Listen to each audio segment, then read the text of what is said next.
नमस्कार विद्यार्थी मित्रांनो, आजपासून आपण थोर अशा समाजसुधारकांची माहिती पाहणार आहोत. तर आज साने गुरुजी यांचा स्मृतिदिन आहे. तर आपण त्यांच्याबद्दल आज खूप डिटेलमध्ये माहिती पाहणार आहोत. म्हणजे MPSCच्या दृष्टीने त्यांच्याबद्दलची महत्त्वपूर्ण माहिती आपण पाहणार आहोत. तर चला तर मग सुरू करूयात. थोर अशा साने गुरुजी हे थोर असे शिक्षक होते, लेखक होते व समाजसुधारकही होते. तर त्यांचा एक संक्षिप्त जीवन परिचय आपण पाहूयात. म्हणजे त्यांचा जन्म हा 24 डिसेंबर 1899 साली पालगड येथे, तालुका दापोली, जिल्हा रत्नागिरी येथे झाला होता. तर त्यांचा मृत्यू हा 11 जून 1950 रोजी KM रुग्णालय, मुंबई येथे झाला होता. म्हणजे त्यांचे एकूण आयुष्य हे 51 वर्षाचे होते. म्हणजे या 51 वर्षात त्यांनी खूप मोठे असे समाजसुधारकाचे कार्य केलेले आहे. तर त्यांचे संपूर्ण नाव हे पांडुरंग सदाशिव साने होते. तर त्यांचे टोपण नाव हे श्याम होते. तर मूळ गाव हे देवरुख, जिल्हा रत्नागिरी या ठिकाणचे होते. तर वडिलांचे नाव सदाशिव किंवा भाऊराव साने असे होते. तर आईचे नाव यशोदा होते. तर आता आपण डिटेलमध्ये त्यांची माहिती पाहूया. तर त्यांचे मराठी शाळेतील शिक्षण हे पालगड, त्यानंतर दापोली, औंध, पुणे या ठिकाणी झाले होते. तर त्यानंतर त्यांनी 1924 साली खानदेश एज्युकेशन सोसायटी हायस्कूल विद्यामंदिर अमळनेर येथे नोकरी सुरू केली होती. त्या अगोदर 1917ला त्यांच्या आईचे निधन झाले होते व त्यांनी धडपडणारा श्याम या पुस्तकामध्ये साने गुरुजींनी लिहिले होते की मी माझ्या आईला सुखी करू पाहत होतो.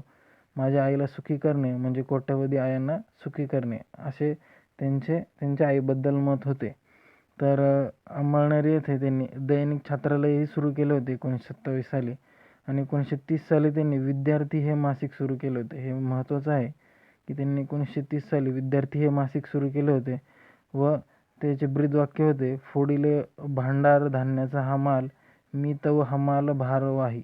हे तुकाराम महाराजांचा अभंग तेथे छापला होता.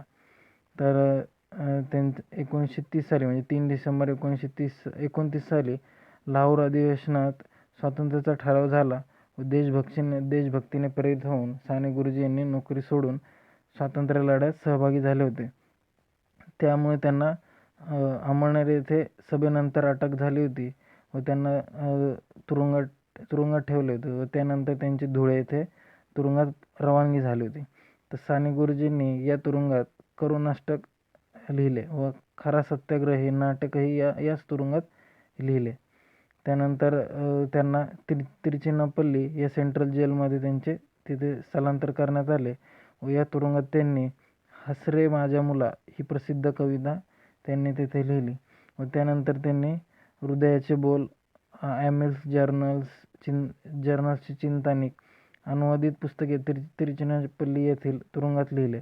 तर त्यांनी नाटकेही लिहिली तिथे. रामाचा शेला, ते आपले घर, ही खरी संस्कृती, सावित्री ही नाटकेही तिरुचिरापल्लीच्या तुरुंगात लिहिली. त्यानंतर 23 मार्च 1931 रोजी तिरुचिरापल्लीच्या तुरुंगातून त्यांची सुटका करण्यात आली. तर त्यानंतर 1931 साली साने गुरुजींनी उत्तमराव पाटील, भिका पाटील यांच्यासोबत नांदेड, मारवाड, डांगरी व अंमळनेर येथे सूत शाळा सुरू केली. हे लक्षात ठेवा, सूत शाळा ही त्यांनी उत्तमराव पाटील, भिका पाटील यांच्यासोबत नांदेड, मारवाड, डांगरी, अंमळनेर येथे सुरू केली व 1931 साली साने गुरुजी व विनोबांची पहिली भेट झाली होती. तर आपण पाहूया पुढे. 1932 साली सविनय कायदेभंग चळवळीच्या दरम्यान गुरुजींना अटक झाली व 2 वर्ष सक्त मजुरीची शिक्षा झाली होती व पुन्हा धुळे येथेच तुरुंगात त्यांची रवानगी झाली होती.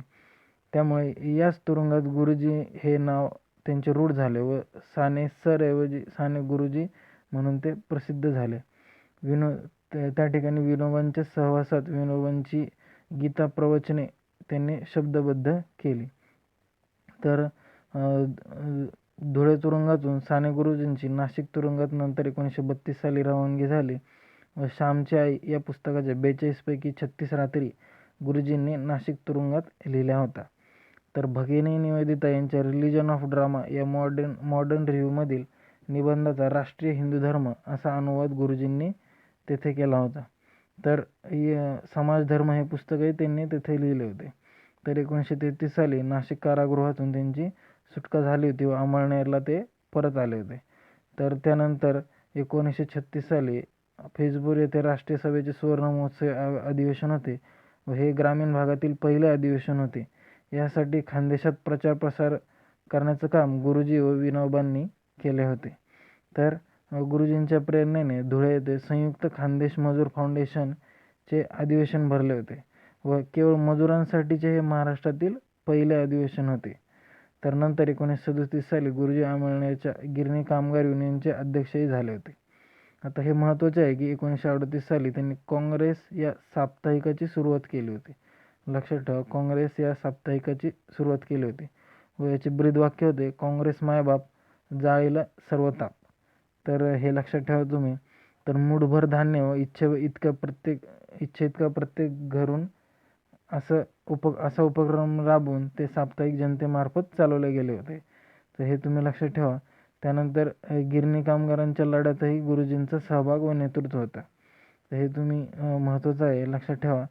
तर 1939 साली जळगाव येथील कलेक्टर कचेरीवर पूर्व खानदेशातील किसान मोर्चाचे दुष्काळग्रस्त परिस्थितीत नेतृत्व त्यांनी केले होते व येथून तेथून सारा पेटू दे देश व आता उठू दे सारे रान हे स्फूर्तिदायक किसान गीत साने गुरुजींनी किसान चळवळीतील मोर्चाच्या वेळी रचले होते.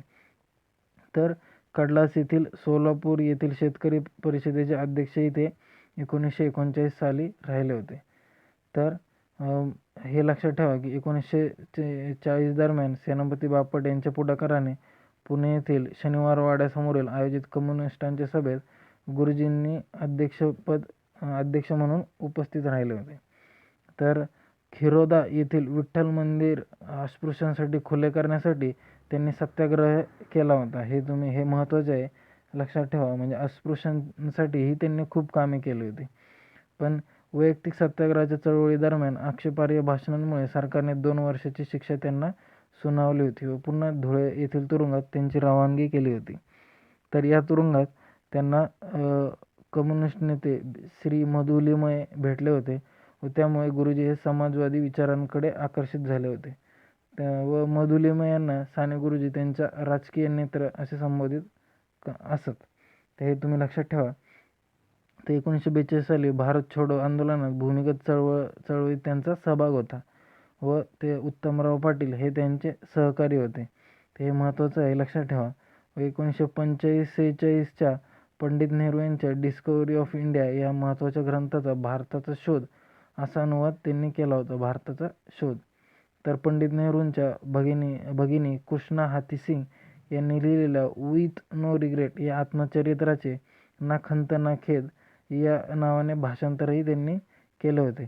तर पुढे पंढरपूरचे विठ्ठल मंदिर अस्पृश्यांसाठी खुले करण्यात यावे यासाठी त्यांनी उपोषण केले होते. तर हे महत्त्वाचं आहे.